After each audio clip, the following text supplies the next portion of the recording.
Le Seigneur soit avec vous. Et avec votre esprit. Évangile de Jésus-Christ selon saint Matthieu. Gloire à toi, Seigneur. En ce temps-là, Jésus, arrivé dans la région de Césarée de Philippe, demandait à ses disciples, au dire des gens, qui est le Fils de l'homme? Ils répondirent, pour les uns, Jean le Baptiste, pour d'autres, Élie, pour d'autres encore, Jérémie ou l'un des prophètes. Jésus leur demanda, et vous, que dites-vous? Pour vous, qui suis-je? Alors Simon-Pierre prit la parole et dit, tu es le Christ, le Fils du Dieu vivant. Prenant la parole à son tour, Jésus lui dit, heureux es-tu, Simon, fils de Jonas. Ce n'est pas la chair et le sang qui t'ont révélé cela, mais mon Père qui est aux cieux. Et moi je te le déclare, tu es Pierre, et sur cette pierre je bâtirai mon église. Et la puissance de la mort ne l'emportera pas sur elle. Je te donnerai les clés du royaume des cieux. Tout ce que tu auras lié sur la terre sera lié dans les cieux, et tout ce que tu auras délié sur la terre sera délié dans les cieux. Acclamons la parole de Dieu. Louange à toi, Seigneur Jésus. 29 juin, solennité de Saint-Pierre et Saint-Paul, et l'évangile proclamé en ce jour de solennité est connu sous le nom de la confession de Césarée de Philippe, chapitre 16 de l'évangile selon saint Matthieu. Et la scène répond à une question posée par Jésus à ses disciples sur son identité. Qui suis-je? Qui suis-je pour les autres, pour le peuple? Et qui suis-je pour vous? Qui est le Fils de l'homme? Et Pierre donne cette réponse qui a servi pour que plus tard les chrétiens puissent non seulement connaître celui-là qui était leur maître, mais aussi de transmettre l'identité de celui en qui ils avaient la foi. Tu es le Messie, tu es le Christ, le Fils du Dieu vivant. Et Jésus fait savoir à Pierre, devant tout le monde, devant tous les disciples, Jésus lui fait savoir que cette confession n'est pas fruit de son intelligence ou de son intuition, mais que la réponse lui a été révélée par le Père lui-même. C'est un don de l'Esprit Saint, connaître le Christ dans sa profondeur. Nous connaissons le Christ, non pas parce que nous avons fait un raisonnement logique et rationnel. Nous connaissons le Seigneur, pas parce que nous avons résolu une équation à une ou plusieurs inconnues. Nous connaissons le Seigneur, nous avons la foi parce que le Seigneur s'est révélé à nous, parce que le Seigneur nous a montré qui il est. La foi n'est pas conséquence d'un discernement logique et rationnel.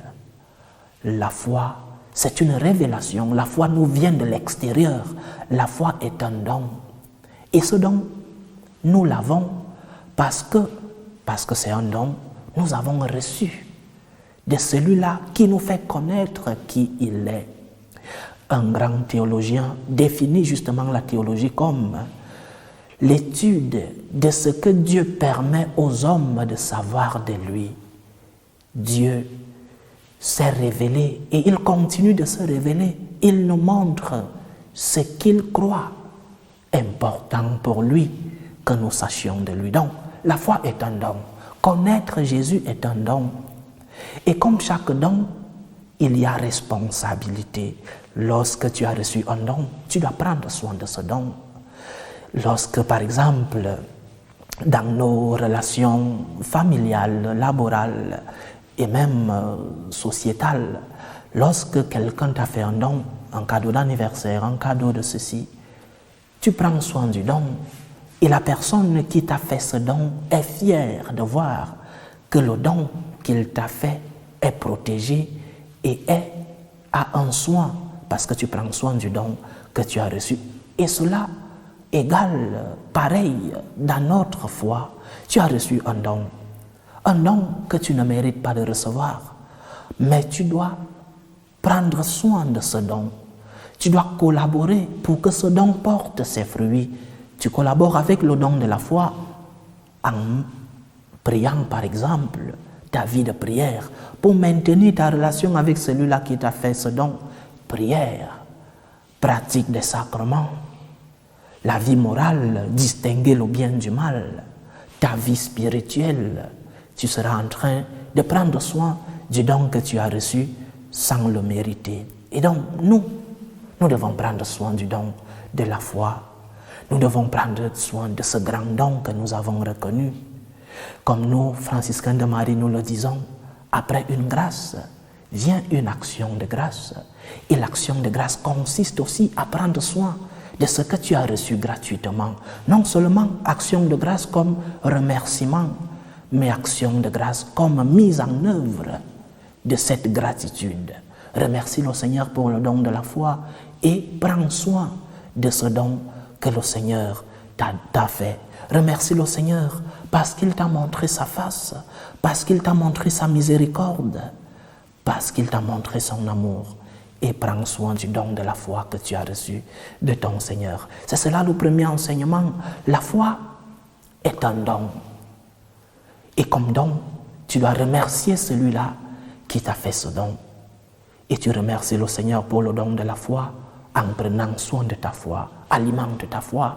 Alimente ta foi par la prière, par la pratique des sacrements, par la vie morale, la distinction du bien et du mal, par ta vie spirituelle.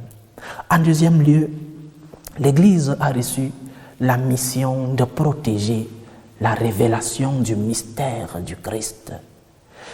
Spécialement dans les premiers siècles, ont été développés ce qu'on a appelé les conciles christologiques, concile de Nicée, concile de Constantinople, concile d'Éphèse, concile de Chalcédonie, où l'Église a formulé et promulgué cette foi que Pierre a professée. Jésus est une personne divine, la deuxième personne de la Sainte Trinité. Mais en plus d'avoir cette nature divine, il a une autre nature, la nature humaine. Jésus est vrai Dieu et vrai homme. Et cela n'est pas seulement quelque chose que nous professons. Cela a des conséquences dans notre vie de foi. Si Jésus est vrai Dieu, ça veut dire que je lui dois, comme vrai Dieu, je lui dois gratitude, je lui dois amour, je lui dois respect, je lui dois obéissance. Je dois rendre gloire parce qu'il est Dieu. Si Jésus est vrai homme, je dois essayer de vivre à imitation de celui-là qui, par ses pas et par ses comportements, m'a montré le chemin du salut. En tant que vrai Dieu, je lui dois gloire, obéissance, respect, gratitude, amour. En tant que vrai homme, je dois vivre à imitation de celui-là qui m'a montré la face de Dieu et qui m'a montré le chemin du salut. Donc, la foi que nous professons doit avoir des conséquences pratiques dans notre vie. C'est en cela que Jésus transformera nos vies. Simon n'est plus Simon, il devient Pierre. Le Seigneur transforme Simon parce qu'il a professé sa foi et parce qu'il croit réellement que le Christ est vrai Dieu et vrai homme. Le Seigneur transforme ta vie parce que tu professes ta foi. Le Seigneur transforme ta vie parce que tu essaies de vivre selon la foi que tu professes. Simon n'est plus Simon, il devient Pierre. Confesser la foi en Jésus, vrai Dieu et vrai homme, et vivre cette confession te transforme. Dieu te change de nom. Tu deviens une nouvelle créature. Tu deviens une autre personne. Simon n'est plus Simon. Simon devient Pierre.